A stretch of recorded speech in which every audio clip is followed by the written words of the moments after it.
Cómo, empezar la clase, cuando, 24 horas antes un dispositivo de la Policía Nacional la dejó destrozada, cómo abrir la puerta a tus alumnos cuando la policía hirió a sus familias en ese mismo instituto, cómo explicar a los más pequeños que los agentes reventaron la vida de la escuela que ellos han aprendido a no soltar este ha sido el panorama con el que han tenido que lidiar los docentes de varios centros educativos que el domingo fueron colegio electoral.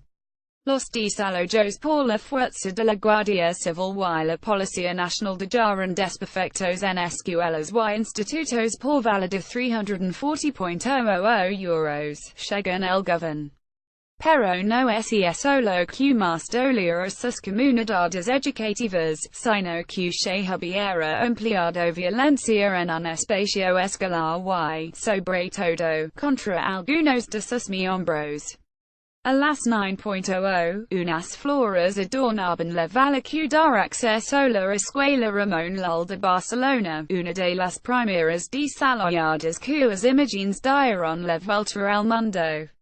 Hay que explicarles de alguna forma lo que pasó y si ven las flores en la puerta, preguntaron, cuentan a Fajardo, técnica de educación infantil, mientras reciben niños y niñas. Será un día duro para nosotros, porque no tenemos las respuestas pensadas, concluye.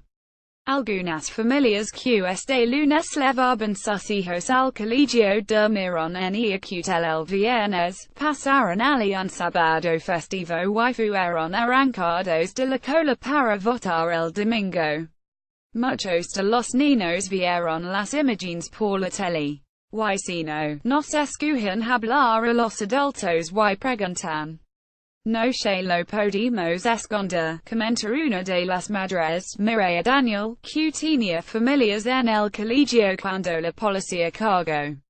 Ellos tienen miedo, como todos un poco, pero les explicamos que nos toca defender nuestros derechos, afirma Daniel que hizo en su caso. Y como les explicas que la policía se soltó la valla cuando ellos les dices que no pueden hacerlo.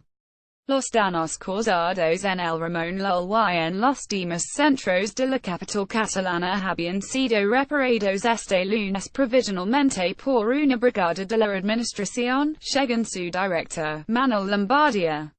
La policía rompió primero la puerta del local del AMPA, al ver que por allí no podía acceder a la sala de votación, desalojó por la fuerza a los concentrados y reventó la puerta de entrada, para dirigirse luego al comedor a requisar las urnas.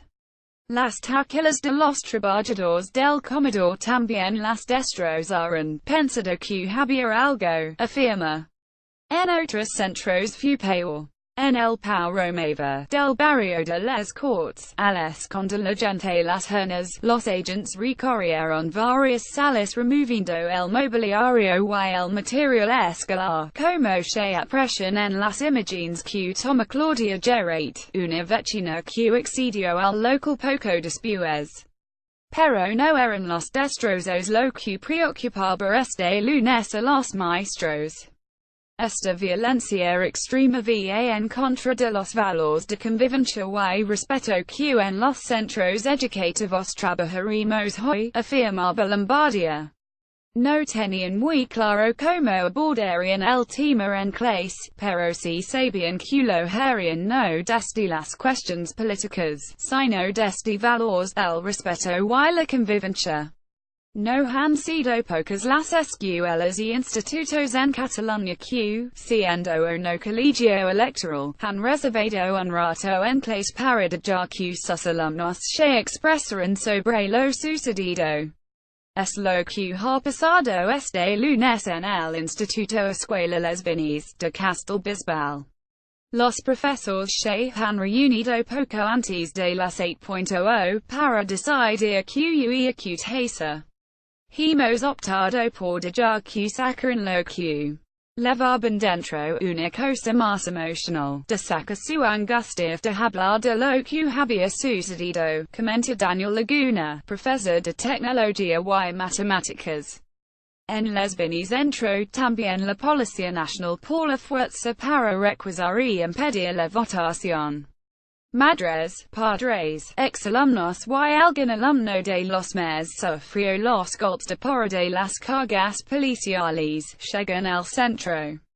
No lo olvidaremos jamás, declaraban a las pocas horas en redes sociales.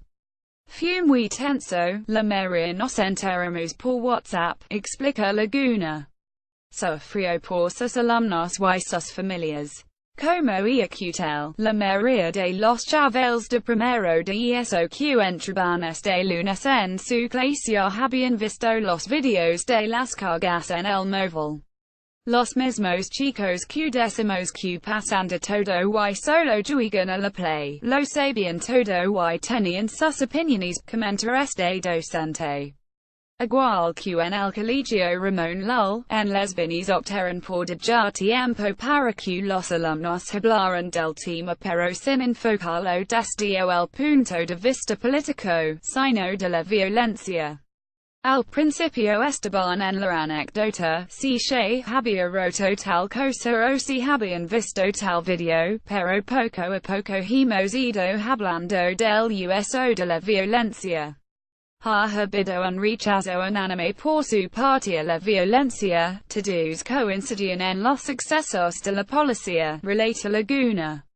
Es por ello que la comunidad educativa de les vinis, junto con la de otros dos colegios de la localidad, se ha concentrado este lunes a las 12:00 en la escalinata donde se produjo el desalojo forzoso. Lo mismo ha sucedido en decenas de centros de trabajo de toda Cataluña.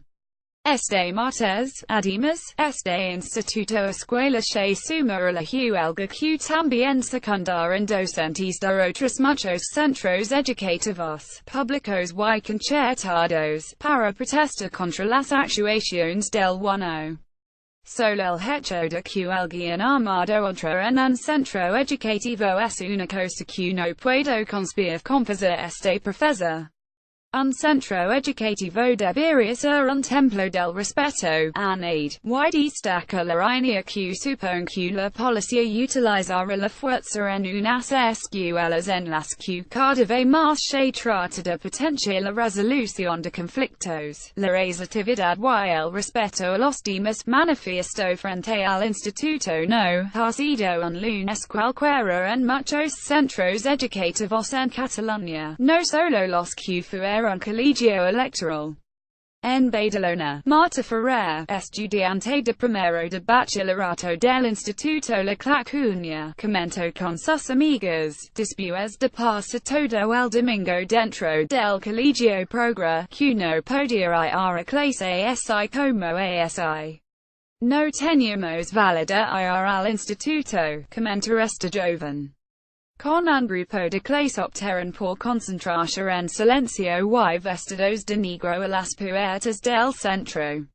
Al final han sido 3 o 4 los institutos de Badalona que han contado con concentraciones de estudiantes a sus puertas. En La Clacuña, Ferrer y sus compañeros han leído un manifiesto.